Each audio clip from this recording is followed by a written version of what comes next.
In this video, I'm going to show you how to create Pinterest pin from any website. So if you ever wanted to create Pinterest pin from either your website or any website and pin it to your Pinterest board, this is made possible by this tool called Pin Generator. This tool allows you to fully automate your Pinterest account, from generating and scheduling pins to AI text writer.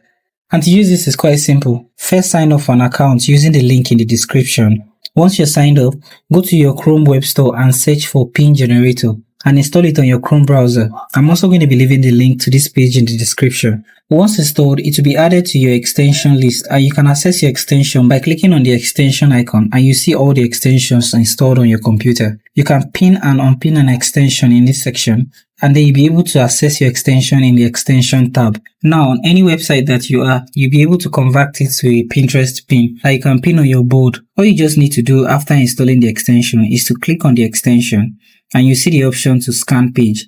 Click on scan page, and this will pull out the description, title, URL, date, and even images used on that website. You can choose from the image that has been used on the website to create your Pinterest pin. You can select all or even click on to select a particular option. You can also choose to use images within their library.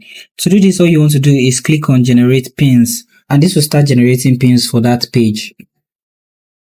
You can customize the pin to suit your needs, and you can generate as many pins as you want.